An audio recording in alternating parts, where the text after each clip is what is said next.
Today is the last video on the FiFine AM8, BM88, and SC3 10K celebration giveaway series. I'll be announcing the winners next Friday. And again, this was originally sent out by FiFine, but this is more along the lines of me making sure that you understand this product. Stick around to the end because I want to discuss what this is, what you should expect from a $40 mixer, and some of the other reviews that I saw on the market. This is one of the things that the mixer can do.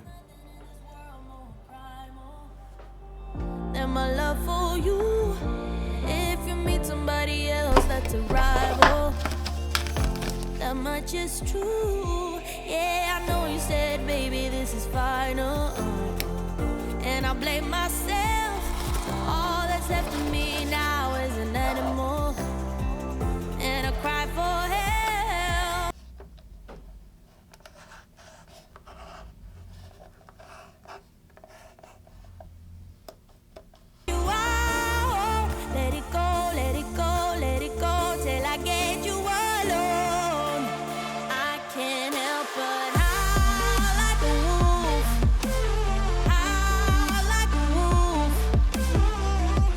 Going through the features, let's just start with the RGB.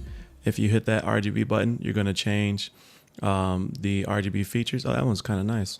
But there's different features, and you can look at that. You can play with that and see if you like that however you like. Test that out there. If you hold it down, it'll turn off the RGB features, and then it'll just light up the buttons that you're using. Let's test the voice. So you have your male and I always say this is the over masculine male. You have your female voice, and you can hear this playing back to yourself in real time with the mic monitoring on. Let me turn that down and turn this up because that will play over the speakers while you're doing this. Robot voice, and then I can hear my robot voice in my headphones. Here's the monster voice. Here is the baby voice and what you can expect. And here is an elder voice, if you were an elder. Let's hold that down and turn that back off, and now I'm back to my regular voice. Now jumping across over here to the electric, which is the auto tune. That's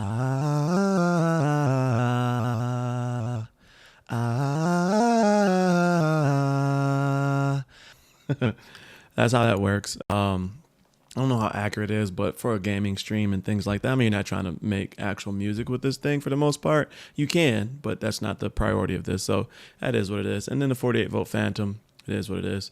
Now you can see here on the mixer, you have these volume gauges, and basically it's not accurate. Like if I turn this headphones all the way up, it's going to show me that I'm in the red there, but you see it went up at first, but then it stopped, and I'm still up high. So now you can see on the screen here, and this is pretty much the way that I would use this mixer.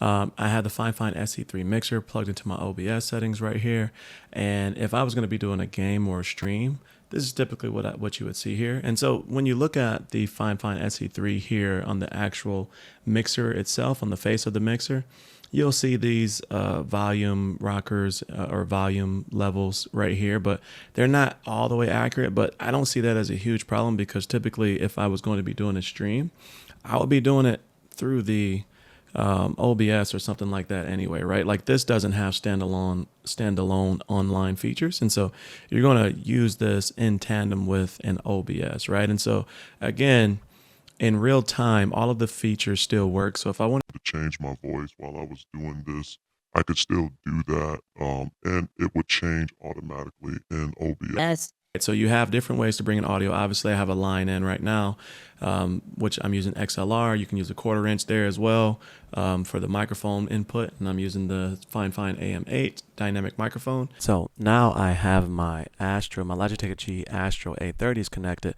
and you can see here that I am still collecting or seeing the audio here through the OBS using my gaming headset. Another line is right here, and that's on the back of the mixer, and that's this cable right here that's plugged into my cell phone. And you're going to hear that there, and that can be controlled right here on the mixer board. I can also mute that right here on the mixer board if I wanted to, but I can control that line in that way. So again, everything's going to be going through OBS right there, but I'm controlling it right here on the mixer board. And so, you know, the line volume, if I wanted to turn that up, I could turn that up. It's gonna get loud. but I'm controlling that volume right there in the mixer from the audio source, which is my cell phone. My cell phone is providing that music. I can add like a soundtrack to the back of my games or a soundtrack to the back of my podcasting or what have you. I can control that there on the mixer. I can also control the amount of volume that's coming in from the input. Right here, I'm hearing the volume right now with my Kiwi ears right here, my Kiwi IEMs that I have in. It's, you know, I can turn that on and off. And then right now I don't hear myself. You're still hearing me in the microphone. But I've turned that live sound off going back into my headphones. That way, if I didn't want to hear myself twice, I wouldn't have to. Like I could make sure that you all hear me, but I'm not hearing myself. But I can turn that on. Now, this right here line out is going to my speakers. And if I turn that up, you will hear my speakers in the background. You'll start hearing that voice in the background. But again, that's controllable, right? So I can control that.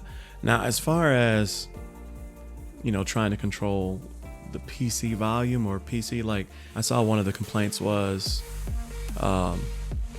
recording PC sounds in the background, but they have an update where you can download it on their website, and then their support features to upgrade the software so that way you don't have to record the computer audio, and you can definitely do that. I saw one YouTuber complain about that. Overall, I think this works really well. Again, these 4 pads right here are customizable, and you can record 15 seconds. So, I mean, if it's laughter, sound effects, whatever the case may be, you can do that. I recorded the same music you hear. Right, so I recorded that. But you can, I mean, those are customizable, so you can record up to 4 different sounds on those pads right there. Okay, I hope I gave you enough examples and shared how this can be used, especially for streaming, podcasting, or whatever, live using a third-party tool like OBS. I think this at $40 is perfect for what it can be used for. I saw a review by Senpai Gaming, Heller over at Senpai Gaming, and I want to call that out a little bit because I thought that was a very biased, and I thought it was a reverse marketing campaign, especially when you show another product at the end of that video, especially a product that's 5 times, 4 times the cost of this. And I own that other product. It's in a box over there in my basement. I haven't used it yet because I haven't had to replace the products that I already have with it yet based on the things that I typically do on a day-to-day basis. I didn't like how you compared a $40 tool to a $250, $300 tool and then talked about what this one didn't have in comparison to that particular tool. I thought that was irresponsible because I think that the person that is looking for this, and I'm not talking to him specifically, but the person that is looking for this type of tool, whether it's entry level, whether it's just somebody that's basic gaming, streaming, recording, podcasting, you don't need all of those other features. Like I don't need to push the C button and turn off the lights in the background. Like turn off the studio. Okay. Turn on the studio. Okay.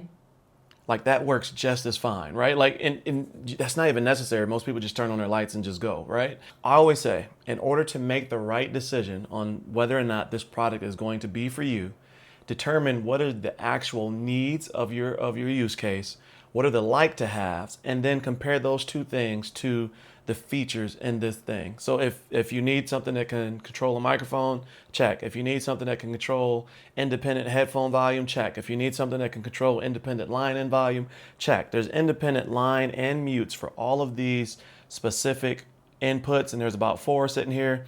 And if the sliders feel cheap or affordable, it's because it's a $40 tool. Like, relax.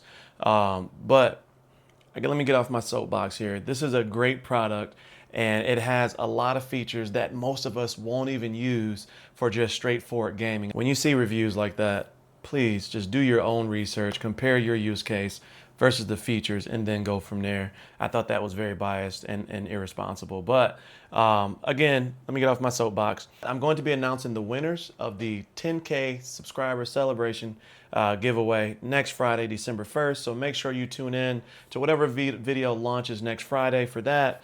Since the announcement of my 10K giveaway video, I have done every video and every voiceover using this setup, this microphone, boom arm, and mixer. So if you want to go back and watch all of the videos where I've done voiceover since the announcement of the 10K giveaway, I did them using this microphone, this boom arm, and this mixer. You can make high quality content using these three very, very affordable products. So I'll let the video end there. Hopefully I covered everything you needed. Sorry for the soapbox. I do that sometimes because at the end of the day, I'm always focused on what you all's needs are, and it's not about my personal opinion. It's more along the lines of, can I give you subjective information that's going to help you make the right decision for you and not for me? So hopefully that helps. But as always, stay cozy in that crazy world, and I'll see you in the next video. Peace.